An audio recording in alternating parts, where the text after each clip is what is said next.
Welcome back to Saint Squad. I'm your host, Dylan Sanders of Saints Wire. Did you know that slugs have 4 noses? I'm Ross Jackson, host of the Locked On Saints podcast. And as OTAs kick off, I'm going to be watching the coaching more than I'm going to be watching the players in some cases. John Hendricks, New Orleans football, and as of this moment, they're on double secret probation.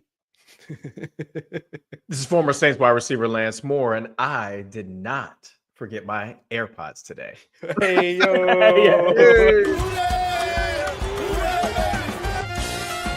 It's the Saints Squad, sponsored by Game Time. Everything New Orleans Saints, every week. Covering all the big hits and game-changing plays from down in the Big Easy, the way only Locked On Podcast Network can. Get ready and squad up. It's the Saints Squad show, starting now. Howdy, Who Dat Nation, and welcome back to the Saints Squad, part of the Locked On Podcast Network, your team every day. Thank you for making us your first listen every Monday and Thursday. We have a unique group of experts here ready to bring you a fun and informative show on everything New Orleans Saints. Today, we're going to be diving into stuff like, what aren't people talking enough about? Will Kellen Moore bring the recently saved Tush Push to the New Orleans Saints? Starters whose jobs may be in trouble, but we're going to be kicking off with what we want to see from OTAs this week, which start off on this fine Thursday morning. Ross, let's start with you. Yeah, I'm going. What do you want to see? What do you want to see from OTAs this week? Yeah, I think I think the big thing that I'm going to be looking for road. Oh gosh, We're getting started early this week. I love it. I absolutely love it. Good morning. I think the big thing Ro's going to be looking for here is I want to be watching the coaching, man. Like I want to see some fire from the coaching staff. And I don't mean that by I don't need to see Kellen Moore running up and down an OTA practice, yelling and screaming at players and going crazy and all this other stuff. But there was the times where you would stand in that New Orleans Saints training facility over the course of the past few years. And John, we could hear each other think because it was so quiet inside the indoor facility. There wasn't a lot of, coaching, you could hear Phil Galliano and you could hear Darren Rizzi. You never had any issue with those guys, but when right. Yeah. Or you would hear some of the players, but you didn't hear the coaches, you know what I mean? Yeah. And so I don't, and maybe I'm over exaggerating how important that is or whatever, but I'm somebody that looks at leadership as having a voice. And so I want to see what the voice is like now when you've got, more than just a bunch of tryout players and first year guys in your building. What's it like when you got the veterans around? How do you command the room? How do you command the position group? All those other things. That's one of the big things I'm going to be watching throughout OTAs. And what I want to see is effectively a lot of energy and a lot of fire coming from those coaching staffs, because I do think that will help to kind of move the needle at a time where it's easy to be complacent. Don't be, right? And so I think that's what I'd like to see as one of the first and foremost pieces of OTAs. John, what about you? Yeah, and to follow up on Ross's point, I mean, Kellen Moore, now it's his team, right? Mm-hmm. First year, first time head coach. So you get to see him in action and such. And so the coaching staff, yeah, absolutely. That's what you want to see out of them, how vocal they might be. We know you're going to see Keith Williams acting up a little bit and enjoying himself a little, that's just how Coach Dub rolls, right? But on the defensive side, I don't know. That's going to be really interesting because it's going to be a brand new staff and setup. But, for me, I got to go with the obvious, and I got to go with the quarterbacks, right? But specifically, and like we've touched on in the past episode, what is the composure like for Spencer Rattler, Tyler Shough, and Jake Haener? What does the rep distribution look like? We're only going to see 7-on-7 type stuff, right? We're not going to see full pads. We're not going to see full contact. We're not going to see a lot of that stuff. But you are going to see, can they make the basic reads? Or is it going to be mostly check down stuff in the flats? Is it going to be taking some shots? Like I remember last year, Jake Haener kind of stood out with a connection to A.T. Perry and OTAs. And we're like, all right, Jake bringing a little bit of the juice here, right? And so I'm interested. Jake Haener deep ball. That's right. That's right. Well, he's coming after you for that one. But anyways, like I said, for the quarterbacks, and I would expect Spencer Rattler to get this, started, right? But what's the distribution, right? I don't think anybody's going to tip their hand, but I'd like to see what Rattler does kind of with these guys like Olave, Shaheed, Cooks in the backfield or in the background, and what they're able to do. Juwan, obviously, and so can he cook, right? And then just Tyler Shough get a chance right there. You know what I mean? So quarterbacks, man, that's what we want to see. We want to talk about the quarterbacks because they're going to live, breathe, and die by what these quarterbacks do. Yeah. Lance, what you got? Well, I got to respond to what both of these guys said, and I agree with both of them wholeheartedly. I mean, I think being that I'm a father now, my kids are young and they're playing sports, and sometimes I watch, and it obviously this is not the NFL, but in my experience, a coach's energy is then going to be reflected by the player's energy, right? Yeah. Like if a coach is mellow, now obviously every personality is different, right? So like not every coach is going to be loud, boisterous, in your face, high energy all the time. Yeah, you ain't getting plenty nothing. of coaches that are. And when the coaches are not like that, I feel like it's harder sometimes to get out of your players what you're trying to get them to put out for you, which is reciprocal energy, right? Like they are going to reciprocate the energy that they receive from the coaching that they're given. And so I do think that that's important. And it doesn't even have to be Kellen at all. I mean, he's empowered all of the coaches around him to be able to handle each position group and each unit. So it's not necessarily up to him to bring the energy, but I'm telling you, if he does, then all the other coaches have to look at it and be like, well, shoot, he's bringing the energy. I need to bring the energy as well. So yes, totally agree with that. The quarterback situation, clearly, Captain Obvious. We need to know who's getting the reps, how they're distributed, and who's playing well, right? I mean, obviously, nobody's going to win the job here in OTAs, but it's the first chance for anybody to see these guys in Kellen Moore's offense. So sure, Spencer Rattler has a little bit more of an advantage, being that he played a little bit last year, but he's learning this offense the same way that Tyler Shough is learning this offense. So two smart guys, two capable guys getting reps, I think is going to be great throughout OTAs, but I don't want anybody to jump to any kind of crazy conclusions at this point, because even after minicamp, right? Like you break for the summer, and then the next time you come back as training camp, even into training camp, we can't be crowning somebody the starter unless you hear it from Kellen Moore. So obviously tempering your expectations as far as what you're going to learn over the next several weeks, but obviously having your eyes open and your ears open to what's going on around there, like not necessarily jumping to conclusions. Now, for my list, I made 3 little short, quick snippets. First, who's the starting 5 on the offensive line? How are they lining up? We need to see that, right? And that just because they line up a certain way early in OTAs does not mean that they're going to continue to line up that way throughout the entirety of the season. But just the initial look, who's the starting 5? Conversely, who's the starting 7 on the defensive front, right? Who's lining up where? Like, and then you won't really get a chance to see that much of a rotation because we're not in games, but you want to see which guys are coming in for who, what their rotation looks like in practice, because that could potentially reflect what you're going to see in the games. It's a new defense, right? So really without any announcements, which they, to my knowledge, have not done, who's going to be playing where, right? Being able to see which guys line up where is a big deal. And then how do those guys play in that specific role early on, right? No pads, so it's not like guys are going to be blowing each other up and making a bunch of plays in the backfield, but being able to see the initial lineup. And last, which I think is less obvious, but I think a great opportunity for some of these young players, who steps up now that AK is away during OTAs? Yes. Right? You've got a bunch of different running backs who are going to have opportunities to get reps throughout the entirety of this summer, obviously until mandatory minicamp, because when he comes back, I know AK is going to be repping. I mean, that's just, you got to do what you got to do to get yourself ready. Oh, and I haven't had any reps in this offense yet. So he's going to get reps then, right? And he'll get, the king's share of them if he wants to, I'm sure. But some of these other guys, there is definite opportunity at the running back position. It might not necessarily be running back 2, might not be running back 3, but there's definitely going to be opportunity for guys who can be running backs, who can be protectors, who can play special teams. And this is an awesome opportunity for some of these young guys to come in and get some reps, potentially with the ones, but most likely with the 2s and 3s. But getting some reps or more reps than they would is going to be a big deal. Yeah. Applause. Yeah. Yeah. I was just gonna add on. Yeah, I'm sorry, Dylan.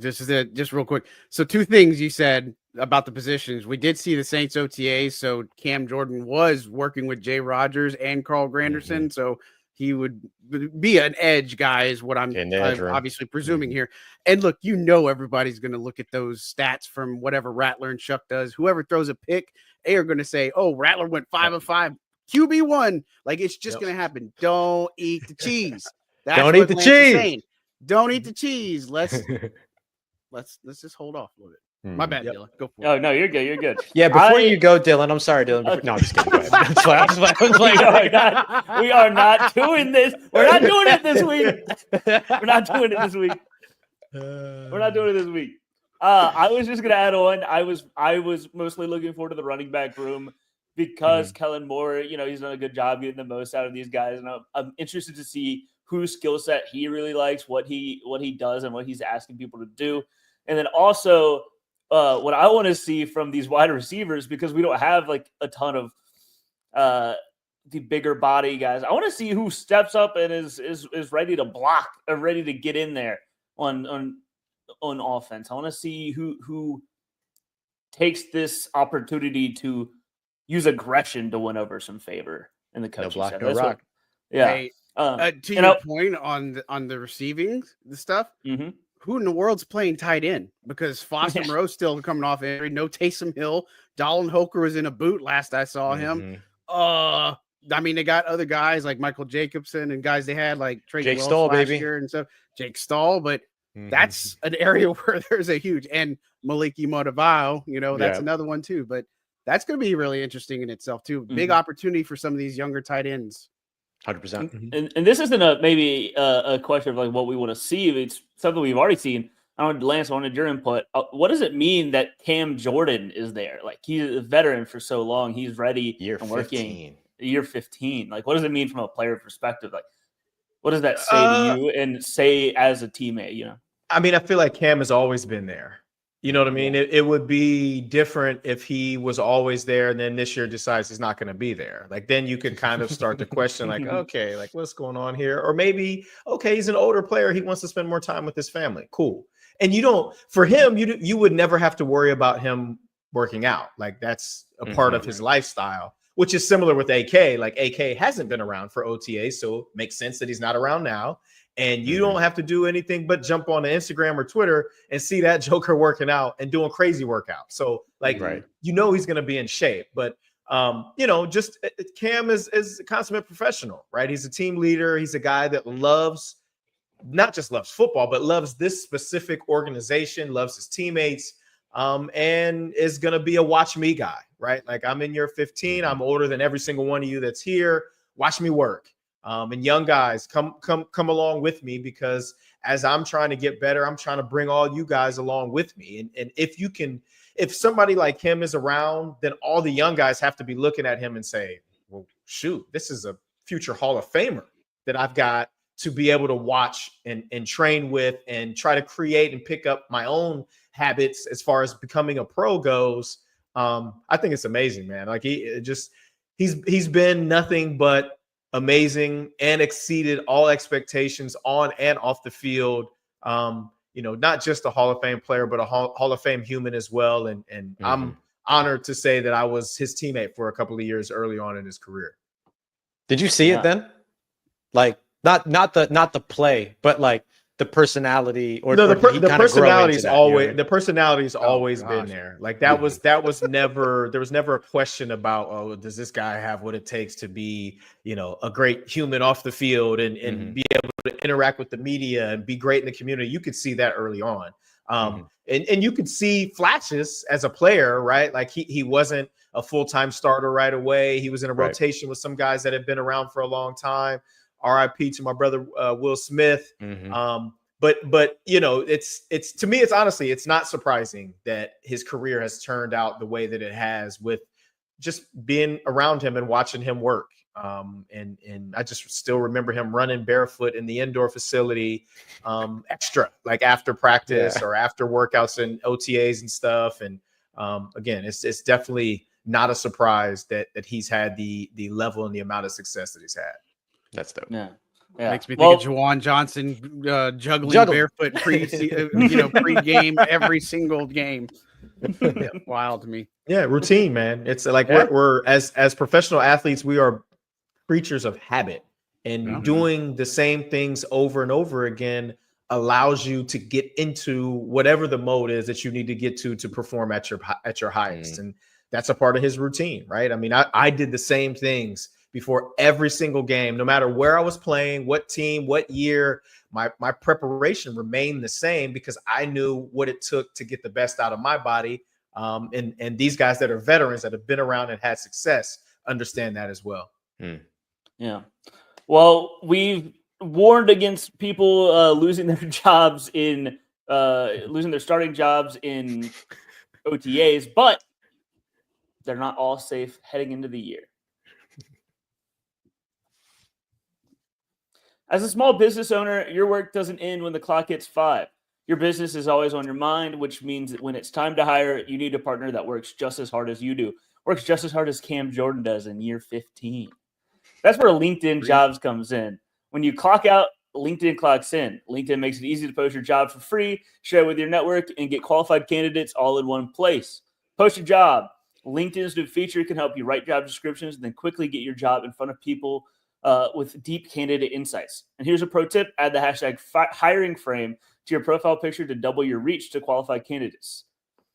Post your job for free at linkedin.com/lockedonnfl. That's linkedin.com/lockedonnfl to post your job for free. Terms and conditions apply. And we are here ready to talk about some starters whose jobs might be in trouble, some players who could take those jobs. And I think I have to start it because I just have one that is the most exciting battle that everyone's going to be talking about. Oh, here we go. Really? Here we go. It's the most exciting job. It's the most exciting part of the game. I'm talking about James Burnip taking Matthew Hayball's job as the starting punter. I have the same pick. Let's go. Literally. Let's go.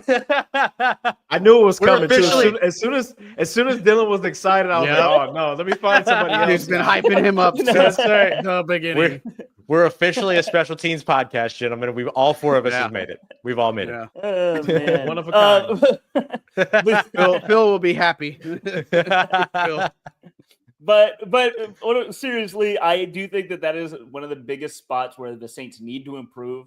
Matthew Hayball, he did a fine job for a rookie undrafted free agent, but it just wasn't dynamic. And when you can be dynamic on special teams and at the punter position, it really does change how you can play the game. And I think that James Burnip, he is a very exciting punter, and I think that is an easy job that can be taken and improved upon this season. Like I said, you can still talk about it because you had him in your list. I did, and I actually wrote some stats down just to kind of back it up. Because let me turn my volume up. One thing turn them up about James Burnip is, well, first of all, in 2023 he was an All-American, right? So that means he's one of the better punters in the country in college football. 2024 was not an All-American. But the dude gave up 5 total yards in return yardage the entire season. Yeah, so what does that mean? Yeah. That means that this dude is amazing at hang time. Hang time. What does that mean? When from the time the ball is off the punter's foot till it hits the ground or it is fielded by a returner. So if you've got incredible hang time, usually, upper 4s or into the 5 seconds, your coverage team is going to be able to get down there because his punt average is 45 yards. Now, most people are like, oh, he can only kick at 45 yards. Well, 45 yards is the target for punters most of the time. So if you can have a net punt average of 45 yards in the NFL, you're literally flipping the field on every single punt with limited yards per return. And he had 19 punts inside the 20. That's obviously he's got to ratchet it up a little bit because I would imagine he's going to get judged more inside the 10 in the NFL because it's, championship level league. He's got to be a little bit better. But I just think that having a punter that is also a weapon for you is incredibly important. Matthew Hayball did do a decent job last year, but I do think if there is a specific position where it's 100% going to be a battle with either side having 50% chance to win, not one that's skewed, not one that's, hey, this guy is the coach's guy, this guy's the holdover, like literally an opportunity for either of these guys to start, may the best man win. And for a team that's fielding a young quarterback, regardless of who wins the job, we might be punting a lot. So if we're going to be punting a lot, we're going to be using the guy a lot. Let's pick the best one and let them battle it out throughout training camp and into the preseason as well. What's wild to me is that could be their fourth punter in 4 years. Isn't that they had Gillikin, then they went to Headley, then they went to Hayball. Now they could go to Burnip. It's tough out there as a punter, man. Jeez. Yeah. There's only 32 of those jobs in the NFL. Right? Like generally, teams are not holding punters on their practice squad.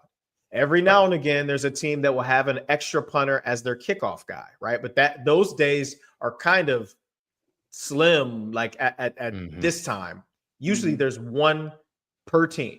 So yeah, I mean, it's like, sure, there's only 32 starting quarterbacks, but every team's got a backup. You know what I mean? So it's like, those are highly, highly sought after positions, and they're hard to win. And they're even harder to keep once you get one of those jobs, because if you're not producing, they'll swap you out with somebody else. Yep. Yeah. It's tough when you come from such stability, right? Like Thomas More said 2009 on and everything. And then all of a sudden you go through sort of the choppy waters.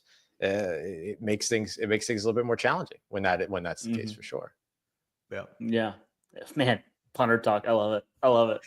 Ross, John, do either of y'all have someone else, a different starter in mind? But what you got, John? Ross? Would you like to go? Or you want me to go? No, go ahead on me. Do we have the same person? Let me think. We almost always do. It's fine. I'm going to go again. Captain Obvious here. I'm going to go with Trevor Penning. Right, like that's the biggest one out there that I think. Obviously, you're talking about the starting five. Pressure's there from Kelvin Banks Jr. being drafted. You got Dylan Radins in free agency who could put at left guard. So again, we're not going to get a gauge on these offensive linemen until we get to training camp, right? Because the pads come on.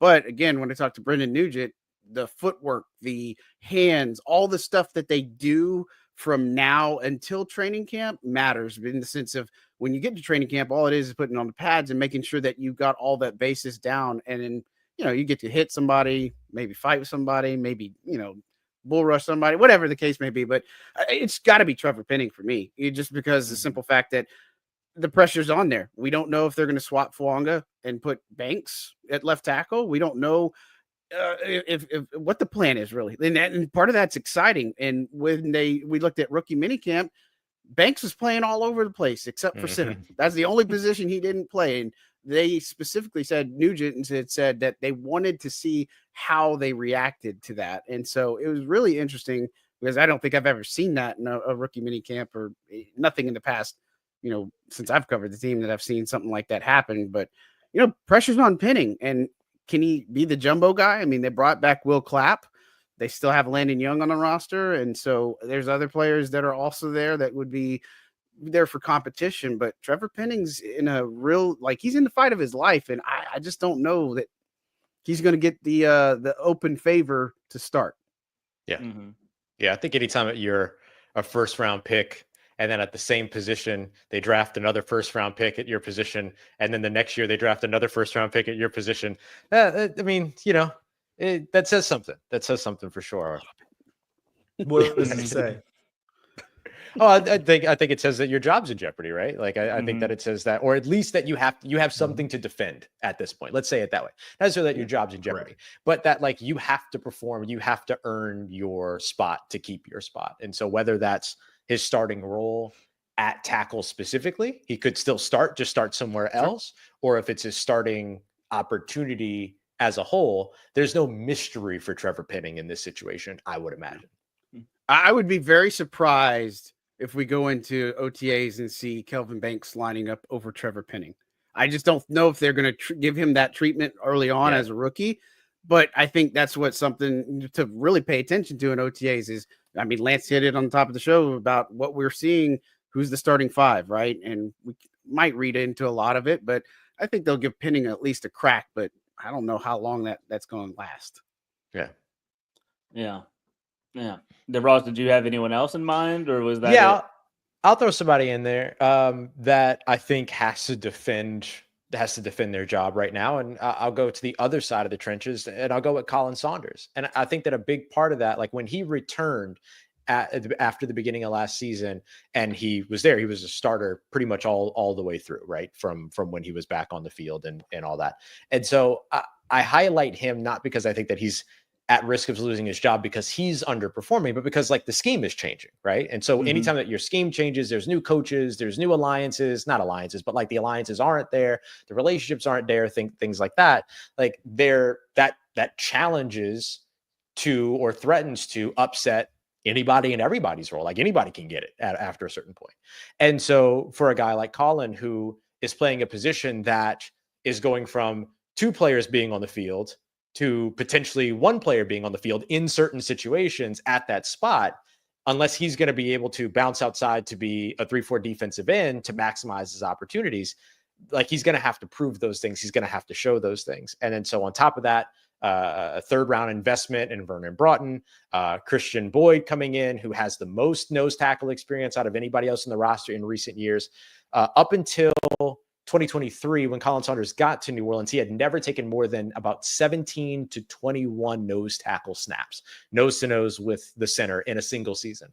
That number ticked up to about over 120 in 2023, just over 100 last year. And so he has some of that experience for sure in terms of what that is, but it's not it wasn't in the same system. It was in a multi-front system. It was very different. All these other things. He was asked to do different things. The roles were different. The responsibilities were different while he was in that role, so on and so forth. So I think that that's just one of those things where he is going to be put in a position to where he'll have something like Trevor Penning to defend in terms of a starting role. Yeah. Okay. Yeah. I think those are really the only spots that really jump out to me as terms of someone who has a set starter and then could be right. I could come up with one more wild cards. Yeah, one more.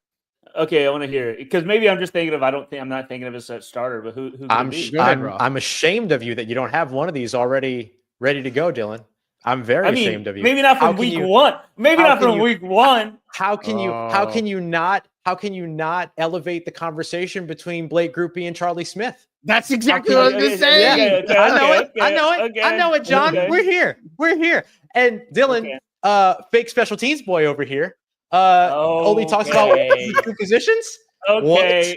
What? Well, I mean, kicking's boring, man. I want to see someone run the ball.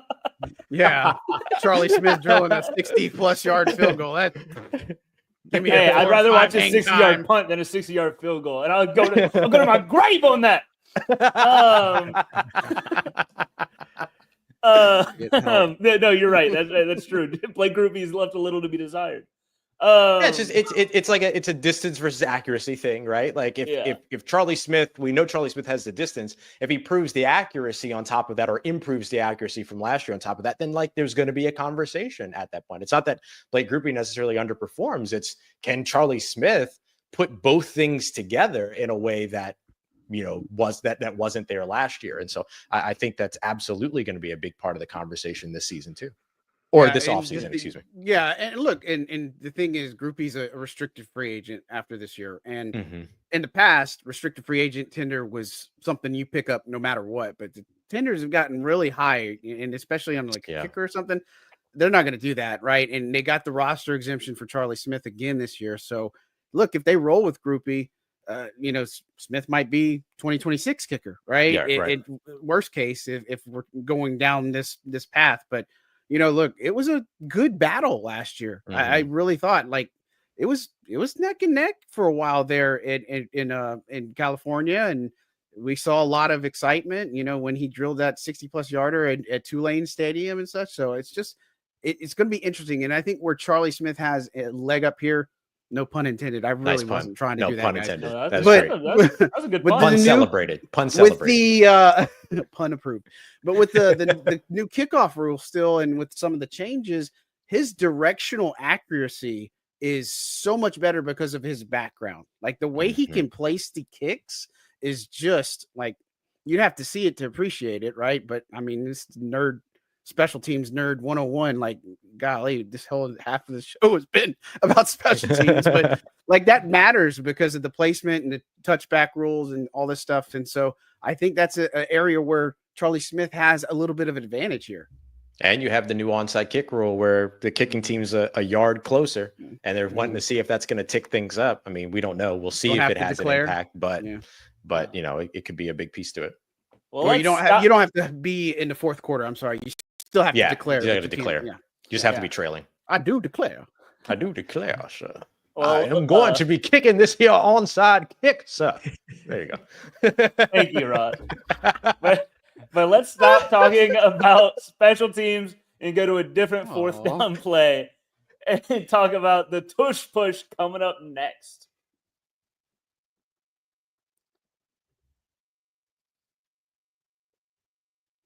Well, Jason Kelsey got on his soapbox in front of the NFL owners yesterday morning, and saved the Tush Push. Seemingly, there were reports that they thought it was about to be failed. It was about to fail. It was going to be taken away, but they voted to save it. The Saints voted yes, I think, importantly, and now Kellen Moore hasn't committed to bringing it to New Orleans. He hasn't shut it down. He's going to see what it takes. But John, let's start with you. Should he bring the Tush Push to New Orleans? How do you feel about it getting saved? I mean, one in 10 teams to vote against it, and so or vote not to ban the Tush Push. So I mean, it just tells you. And I mean, the play is, it's not unstoppable. I mean, it's one of those where you can find a way. Like the Saints actually did a pretty good job against the Tush Push last year when they played the Eagles, and so. Again, I think Kellen Moore is bringing this in. Yeah, he's going to bring some type of variation. Now, what that looks like with the current personnel and stuff, I'd honestly be like, I'm worried a little bit about just trying to figure out my offensive line, my quarterback, just kind of getting all this baseline stuff. And then let's see if we can't add that into the mix. But look, at some point, that will be a part of their offense. I don't think it will be like, hey, every down they're going for the Tush Push or whatever the case may be. But at some point, I especially if Taysom were here, right? Like, I feel like that would be the perfect play for a Taysom Hill is a Tush Push. And so, but he's not. That might be later in the season. Hint, maybe that is when you see it a little bit more. But I think at some point we'll see it. I don't know. We'll see it in practice, training camp, OTAs and stuff, but that will be fascinating if we ever get any type of glimpse, but they typically don't show that type of good stuff in camp. Yeah, I've been thinking of what they would call it. Maybe the Creole crawl. We called it. I love that. I like Creole crawl. The beignet bash. We called it the Bayou Buster. The Bayou Buster. we called it the NOLA nudge in a story at Louisiana Sports. I like it. Okay, I like that one. I like that. Let's say everybody else. Let's come up with this, and so we have. Yes, give us your New Orleans themed Tush Push names. Yeah. Call it the jailbreak, maybe. Sorry, I got it. Whoa! I had to do one. It's not like it's an offensive topic. Don't it's not offensive. I'm just repping my city. All right. I just didn't see it coming. Oh man.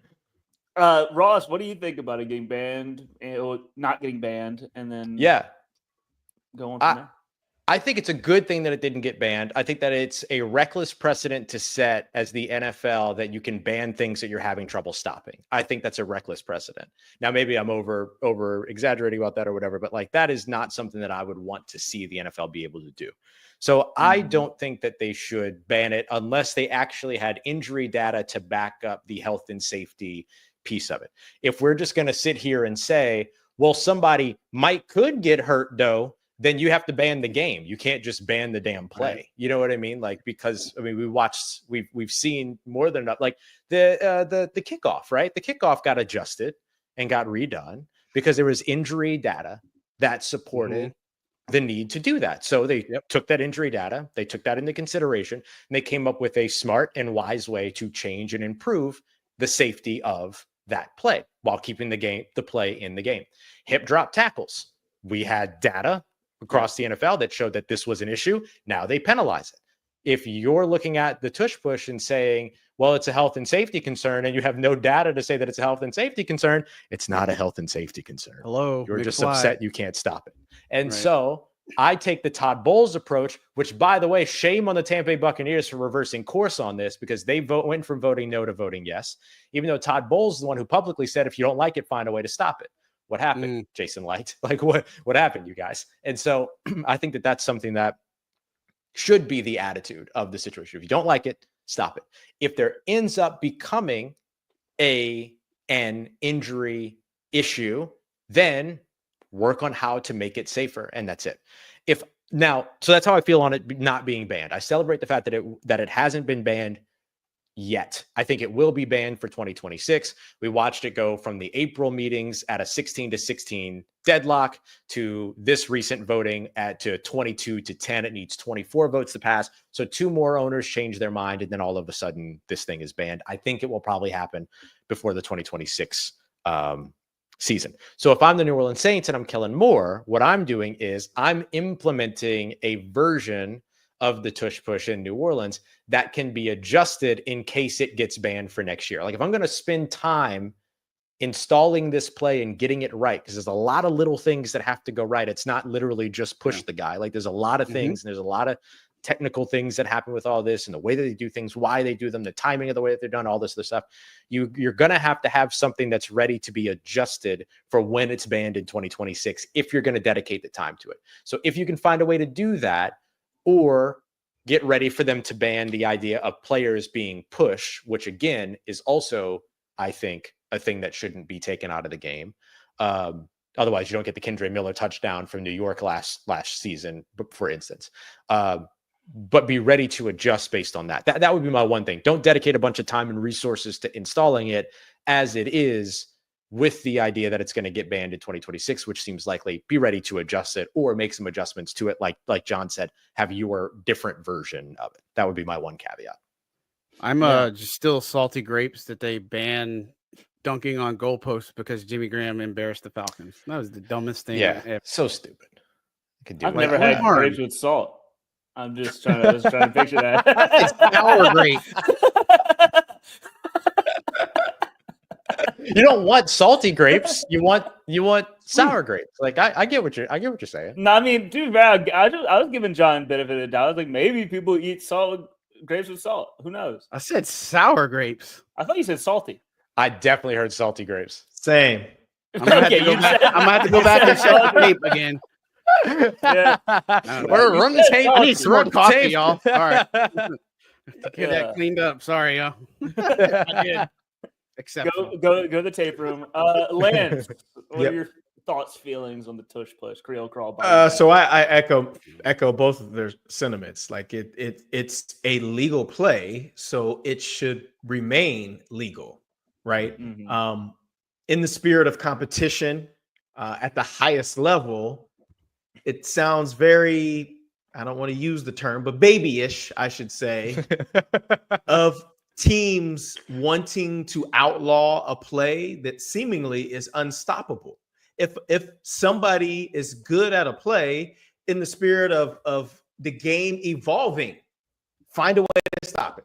They found a way to take advantage of the rules or play within the constraints of the rules to have a play that is nearly unstoppable. So what are defensive coordinators doing? What are they doing with their personnel to try to stop it? Which then takes me to the flip side of this. The reason why the Eagles are so great at it, one, is because they have the personnel to do it, right? Mm-hmm. They've got a powerlifting champion quarterback who squats over 600 pounds in the back that is getting pushed by somebody else who's just as big and probably just as strong as him in Saquon Barkley. And then one of the biggest and strongest mauling offensive lines in the National Football League. So you've got to have the personnel first and foremost. And the second reason why I think that play is so unstoppable is because they've got so much time on task with it. Yeah, you're not successful at any given play without putting in the reps and the time to get good at it. Now, I'm not saying that the Eagles are going full speed reps, offense versus defense throughout the entirety of the season, but I can guarantee you they're working that play against their practice squad, against the backups. Like, there is time during the season when you still are able to wear your pads that you can work on those plays, and you can really work on the technique of where guys are supposed to be fitting, the different types of fits that the defense can play against that specific play. I mean, that it's not an accident. They don't just line up and say, okay, tush push, let's go get them. Like, there's a game plan that's specific to whatever team that they're playing. Sure, it's about moving that person off of their spot and getting an advantage for the offense, but that doesn't happen by accident. I'm not saying that we don't have the personnel, right? Like, we just haven't seen it. So it would be hard for me to believe that we'd be doing anything even close to resembling a tush push before Taysom Hill comes back. But when Taysom Hill comes back, he's coming back from a significant lower body injury. So are we even going to risk him in the ruckus right there? You know what I mean? So I think that it's great that the play is still going to be legal in the NFL, and I think it's a silly cop-out specifically by the Green Bay Packers, who clearly can't stop it and don't want to stop it, trying to get it outlawed. Because, like you said, Ross, where's the injury data to back it up? And show me the receipts. At some point in this show, I'll go into it a little bit more. But whenever they scream or mumble or whisper the phrase health and player safety, I always roll my eyes, because to me, all the things that they're doing in the National Football League, and I'm not going to say all of them, but most of them have zero semblance of anything that reflects health and player safety. So that's just an excuse. And it's an excuse that can be used by the teams too, but it doesn't make any sense because there is no data to back it up. Yeah. Sorry, Matt LaFleur. Nightmares don't show up on the injury report. Seriously. The data. Just to show y'all, also on the tush push, though, Eagles ran this 48 times last year. They converted 39. They either went for a first down or a touchdown. It's 81%. So it can be stopped, but it has a more than successful rate at this point. And so I know there's some talented defensive guys out there. I'm sure somebody's going to come along and say, you know what, this is how you stop this.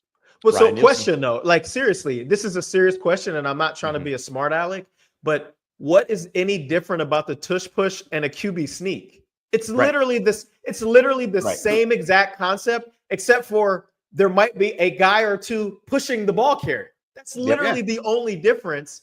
Like, it's still the same collisions right there in the offensive and defensive fronts. There's linebackers jumping over the top of the pile trying to get guys. Like, it's literally the same thing, except for there might be somebody pushing somebody forward. Like, that's literally what are we doing? Or so okay, so health and safety, we have to ban the quarterback sneak now too. Yep. And you know, if we're going to ban the quarterback sneak, we got to ban quarterbacks running because they might get hit. Yeah. You're right. You know what I mean? I guarantee you turn. Yeah, exactly. I could guarantee you turn on that old tape. Like, what comes to mind is Steve Young, 49ers offense, those QB sneaks that he used to pull. I guarantee you had Rathman and Ricky Waters helping push him, or Brent Jones, whoever. Like, you're going to find that. It's just now it's become a hot button. And it's because one particular team, and it just so happened to be the Super Bowl champs, did it so much better than anybody else has ever done it before. Everybody's like, oh my gosh, we got to get this out of here because they're killing people with it. Like, that's the only reason. Yeah, and newsflash, NFL, the Philadelphia Eagles were going to win this. They would have won the Super Bowl with or without the tush push. They didn't need the tush push against the Chiefs. All right, stop Jalen Hurts on a normal QB sneak. You're not going to do it. Exactly. I feel like we've learned it by other teams trying to adapt it and it not working. Like it is the tush push. The tush push is a great play design, but like it's the personnel and the fact that they are so good at it. They're a team built for it and built to pick up short yardage. Go ahead. And look, going back to, I'm gonna bring up some stuff for Lance, but like 2009, y'all played the Dolphins, Ronnie Brown, Ricky Williams, the Wildcat offense, all that stuff. Like, nobody complained about that, but they had the personnel to run it. And I mean, I thought more teams would do it, but they had the personnel to do that. And I mean, nobody got upset because they couldn't stop the Wildcat offense. It was just one of those things. So I don't know. Mm-hmm. Well, coming up next in a show that we've been talking mostly about special teams and the Tush Push, we're going to be talking about what aren't people talking about enough.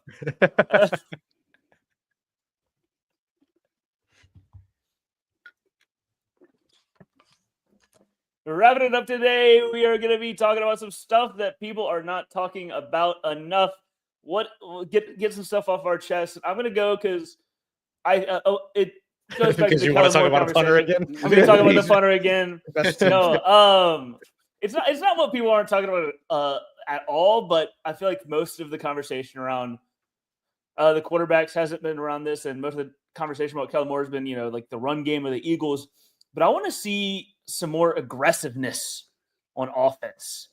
And I think that Kellen Moore could do that. Jalen Hurts last year, using next-gen stats, had the highest aggressive throw rate of his career. And in that same stat, Derek Carr was bottom 5. The lowest quarterback in the league was Spencer Rattler. Spencer Rattler. So, and Spencer Rattler by a large margin too was the lowest. And so I feel like this is something that Kellen Moore brought. Jalen Hurts, they have the players, like, you can be aggressive, but it's something he saw the most of. And then jumping over to Tyler Shough, he had a top 20 big time throw rate in college football last year, which is like the Pro Football Focus version of the aggressiveness rate. So I feel like this is, a match made in heaven for them to actually be more aggressive on offense. We saw a lot of conservativity on offense and boring and just all of the bad words you could use about the Saints offense last year. And I feel like this is something in the passing game that Kellen Moore can bring a little bit of to the team. I like that. I like that a lot. I would like to see, I think that was one of those things that was always kind of the criticism around Derek Carr, and was always around the criticism of Dennis Allen too, and Pete Carmichael. Like when those guys were, the top, offense, defense, 2022 and 23. The big thing was, well, they're conservative, they're not aggressive enough, all these other things. And they went and got Derek Carr, who is just like deliberately and undeniably not an aggressive quarterback, right? Not I'm going to throw into tight windows, or I'm going to gun it in, or I'm going to do all these other things. And it was a pairing of, or a triumvirate of, more conservative style players. And then Clint Kubiak's offense got super predictable and all these other things. And so you never really got to get any kind of the aggression there. And remember that aggressive throws aren't deep throws. Those aren't necessarily the same thing, right? You can have safer deep throws that don't coalesce as being, or don't check the box as being aggressive throws. And so maybe this brings a little bit of the aggression that we're used to seeing with an old version of this team, or an older version of this team. Lance, how aggressive would you say you felt the offenses were that you were a part of?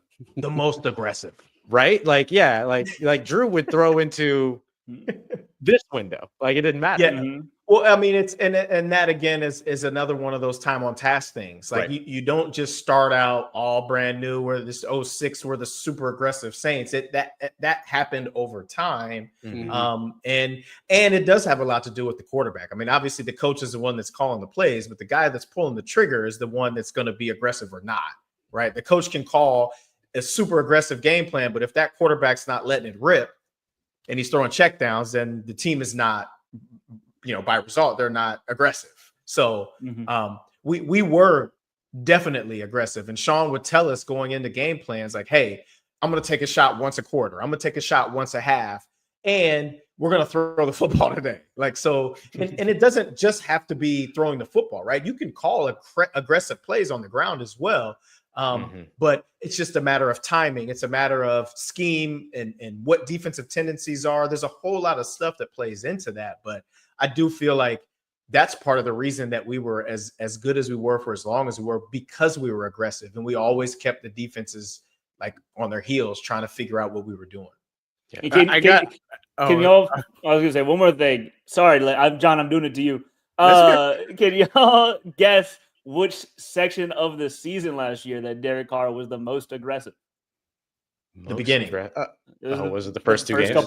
First couple of weeks. Well, yeah. It was the first two, and actually, funnily, his season high was in week 3. So I think they were like, it's working.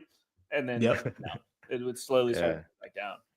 I went and checked fourth down, just in terms of what Lance was talking about, like aggressive play calling is different than aggressive play on the field. Mhm. I went and I checked just like fourth down conversion attempts, which I know doesn't tell the entire story. It tells just a piece of the story. But the Saints had 27 fourth down attempts last year. But I'm going to have to come back to it because I'm going to bet most of those happened under Rizzi.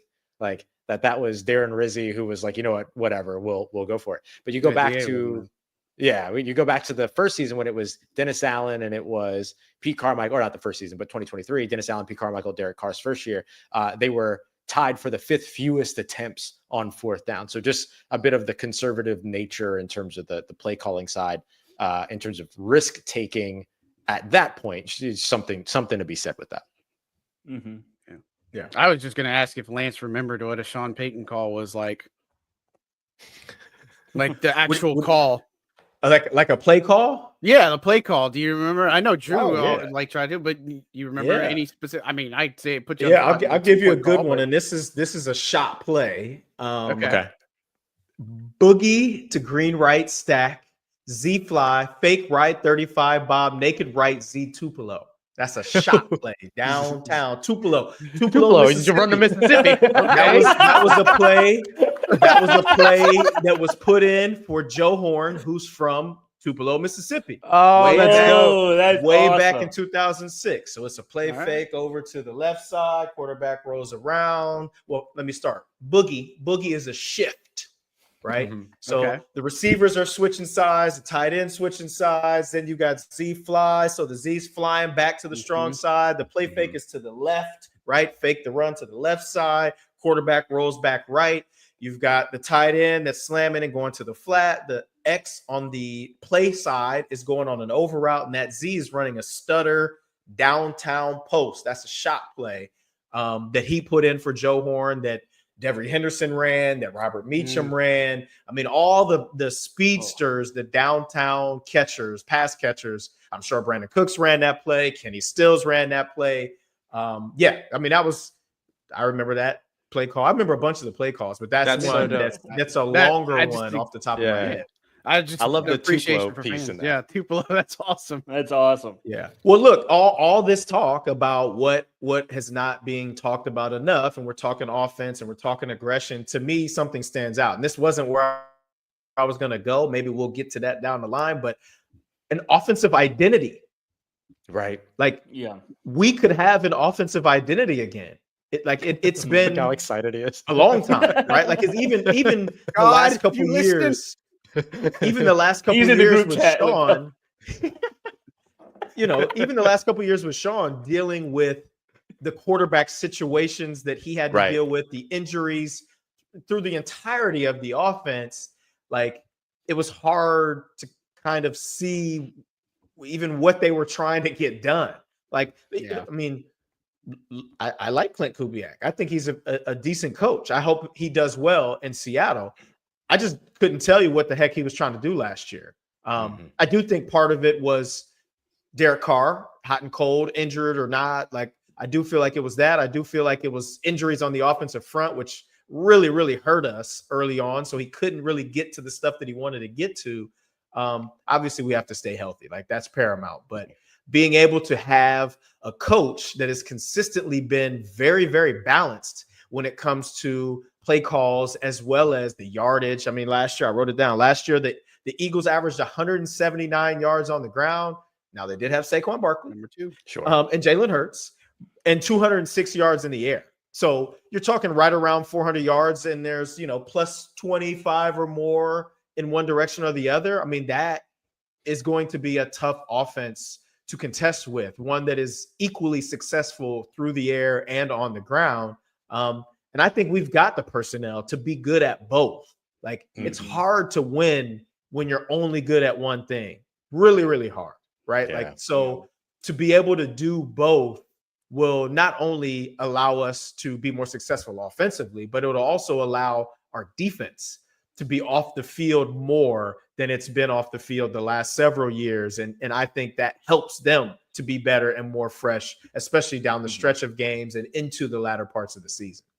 I think the Kubiak offense died for me when they tried the Cedric Wilson double pass that they had pulled off earlier in the year. I think that was the moment I think it's like, okay, like we're really trying this play again. A little bit reach, yeah, but that was kind of like, it's like, all right, well, Sean Payton, I've seen enough. You know, we just knew, and maybe some of it was personal. I think Clint's great. Personally, great guy and stuff, and but it's interesting hearing some of the players already just talking about how there's not as much language in this offense for Kellen Moore. So it's really, at least to me, it's a little bit interesting. Yeah.